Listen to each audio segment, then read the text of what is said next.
What's up, Sugar Bushes? Welcome to another episode of Crime and Cosmetics. As always, I am your host, Snacks, and today we are looking at the CC's Pizza murder.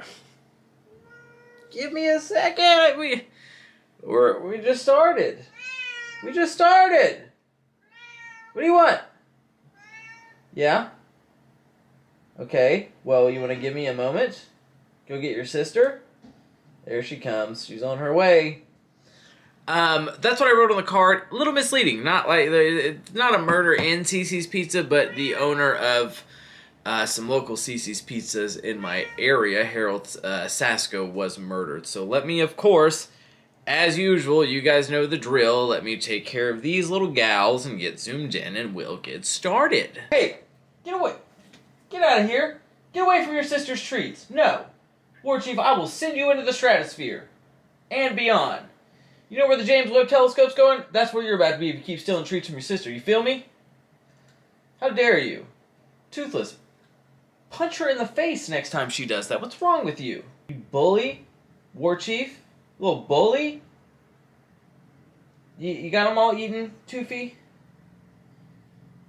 You got everything? Good girl. Good baby girl. God dang. War Chief's a bully, dude. You guys don't know this about her, but she's a bully. Like, there's been a few times where I've witnessed Toothless punch her in the face for trying to steal her treats, but, like, War Chief's just a bully all around. We got him a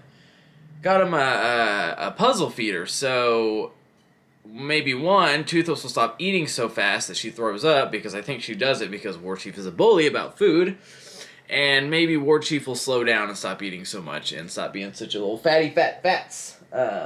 You're really just licking the carpet where those treats were. God dang.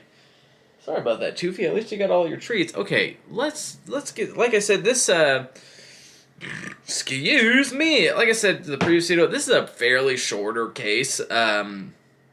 So we're just going to do a simple black and red eyeshadow look, and then we're going to do some spiky boys down here, and yeah, we'll just wing it from there like we always do. So let me get my makeup brushes ready and we'll get started. Guess who's lazy and still hasn't been to Walmart to get primer?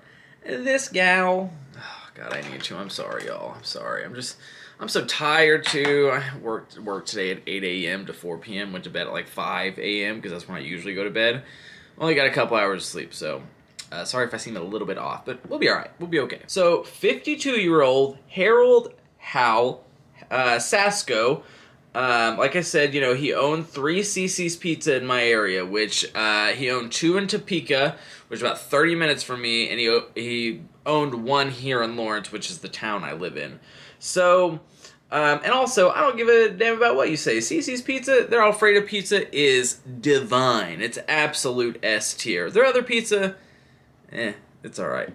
But their Alfredo pizza, it'd be going. It'd be going. So, at one of these locations is where he meets 19-year-old Sarah Gonzalez McLinn.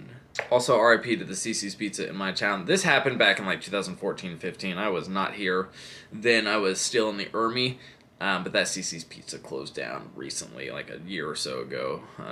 Gonna miss it. But anywhoozle, so from what I have read, the way it is portrayed is that Sarah was having a hard time, you know, just like getting back on her feet. It's, you know, the articles I read stated that she was going through some personal problems. So during this rough patch, Harold allows Sarah to move into his home in Lawrence, Kansas, and they are essentially roommates.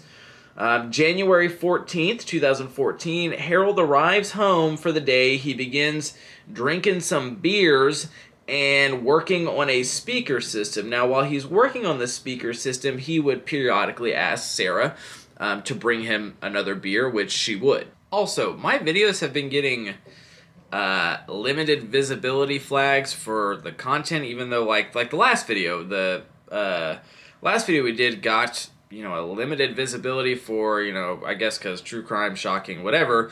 But I've had, like, some much more gruesome cases that have regular visibility. So maybe we'll just try to kind of clean the jargon up a little bit. I don't know why now they're starting to pay more attention. I have no clue. But anyways, so he asks Sarah to bring him some beers, which she does periodically. Unbeknownst to Harold, in some of these beers that Sarah is bringing him, she is putting in some crushed up sleeping medication that she had crushed it up prior and hid it on top of the microwave, and she pours it in his beers and then brings them to him. Sorry.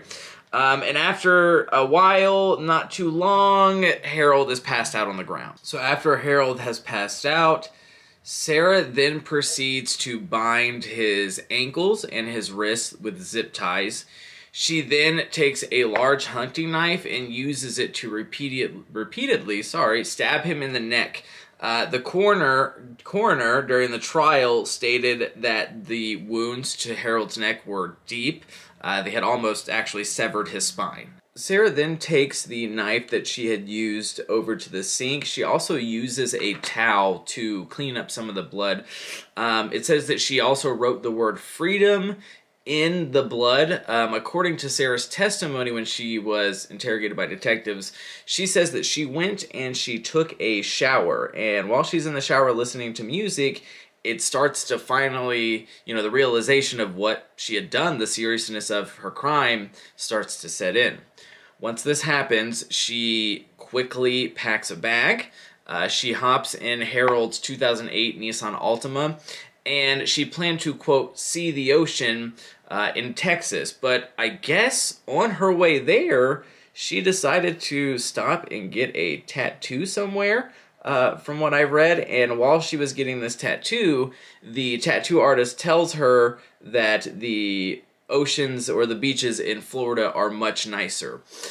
So after she has this little interaction with this artist, she quickly changes her direction to Florida. Now, on January 17th, just 3 days later, police show up to Harold's residence. Now, apparently, Sarah's family had called and asked for a welfare check to be done because they hadn't heard from her since the 14th. This is when Harold's body is discovered, and police are unable to locate Sarah or Harold's vehicle.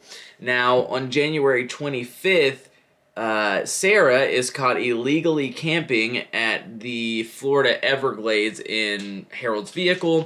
She's then arrested on unrelated drug charges, but soon after is extradited back to Kansas. So this case gets presented to the judge, and the judge determines that there is enough evidence to charge Sarah with Harold's murder. Now, during the trial, jurors listened to the opening statements. There is a statement from Sarah's defense attorney, Carl Cornwell, where he states that Sarah suffered from a mental illness that caused her to have two different personalities. For the prosecutor, Detective M.T. Brown took the stand. He was a detective for the Lawrence Police Department, he recounted the information that Sarah had told him during her interrogation. Oh, did it focus? Okay, cool. I like using this Violet Voss mirror because it's just so big, and I feel like I can see a little bit better. I took a minute to try to hang these down just a little bit more. Do some black and then some spikes. We're going to see how it goes. So Detective M.T. Brown with the Lawrence Police Department, he takes the stand. He recounts the information that Sarah had told him during her initial interrogation. Detective Brown stated that Sarah had told him that her and Harold did not have a sexual relationship, but he had attempted to make passes at her before when he had been drinking. Detective Brown had also told the judge that Sarah had decided that 5 days before taking Harold's life that he would be the target of her, quote, violent thoughts. Sarah had reportedly told Detective Brown that Harold had mentioned taking his own life anyway. So I guess not with these little spiky boys. I don't know, I was using liquid liner, I just couldn't get this side, my right side, to look like my left side, and it was frustrating me a lot, and my brain started turning on itself, so I figured it was probably best just to table it and practice it a little bit and then try it again. But where did we leave off? So I believe the last thing I said was that Sarah had told detectives that Harold had talked about taking his own life anyways. So the prosecution brings Detective David Axman to the stand, and he shows the court a piece of sheetrock taken from Harold's home, On this sheetrock, there has been a stick figure drawn onto it, and the stick figure has a face as well as a upper and lower abdomen. And on this upper and lower abdomen, it's labeled Major Organ 1 and Major Organ 2. The stick figure's thighs were also circled and were labeled Major Blood Vessel with arrows gesturing to the groin. This sheetrock also had puncture wounds and dents in it where it looked like somebody had been like stabbing it with a knife.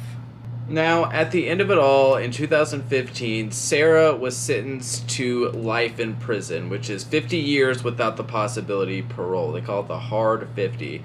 However, in May of this year, Sarah got her sentence reduced to 25 years after prosecutors and her defense attorney agreed that she had received ineffective counsel during her initial trial. They stated that her counsel in the 2015 trial was ineffective as he had counseled her to reject a plea agreement that would have given her the hard 25 sentence, which is exactly how it sounds, as 25 years.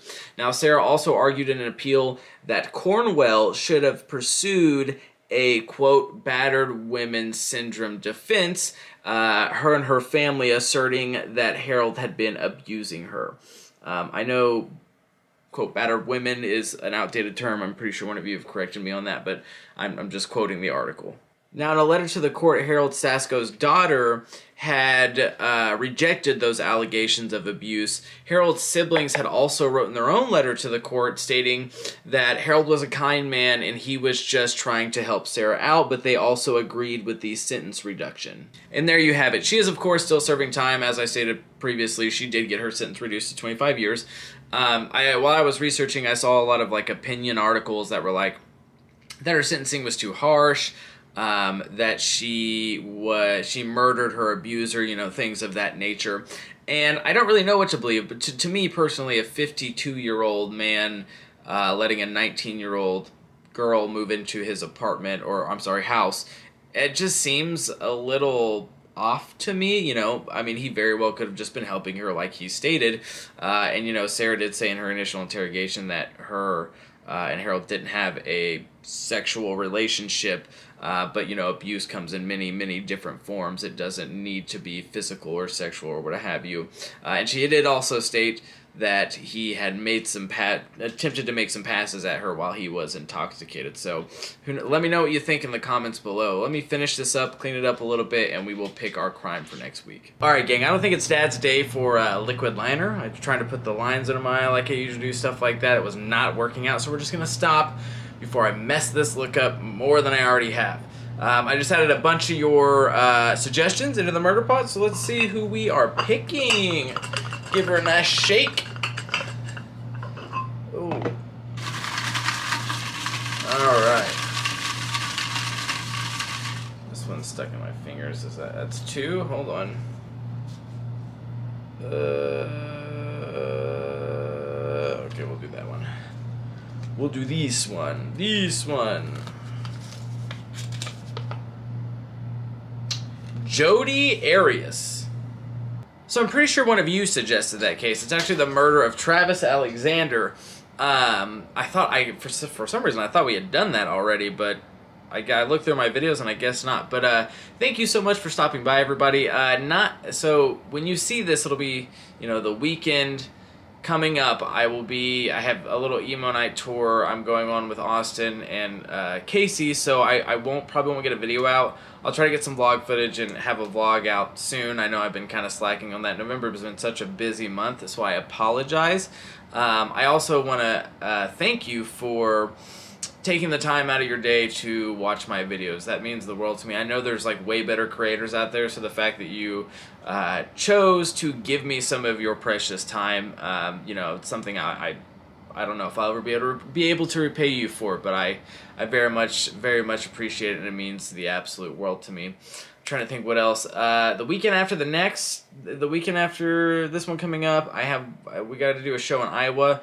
I don't know if that's going to be my first solo show, because if it is, it makes me very nervous, but also excited, so I'll try to get footage from that as well. As always, if you have a suggestion or a crime or a case you want covered, leave it in the comments of this video, and we will put it in our murder pot. And more so, if you have any like makeup looks you want to see, let me know. I feel like mine are kind of boring, and like I said prior, I'm very critical of myself, so like especially when it comes to my makeup skills, because I'm very new to this still.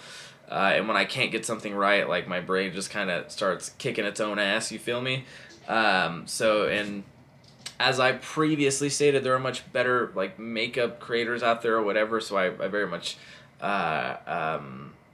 I am very appreciative of you giving me your time, like I said. But yeah, let me know if there's any like suggestions for makeup looks you want to see. That would be great, because like I tend to pick looks that are kind of above my skill set. But there's only one way we're gonna learn, and that's if we keep practicing. But anywho, come hang out with us on Twitch. We're playing video games. We've been playing a lot of the new Call of Duty. We've been absolutely ripping on 5-minute crafts. We've been watching those videos before the stream and just looking at those monstrosities. Trying to think, you know, I'm live on TikTok pretty regularly. I hope to see everybody there. Join our Discord server. It's our coven. Listen to the podcast Snacks Packs. It's streaming on all major platforms.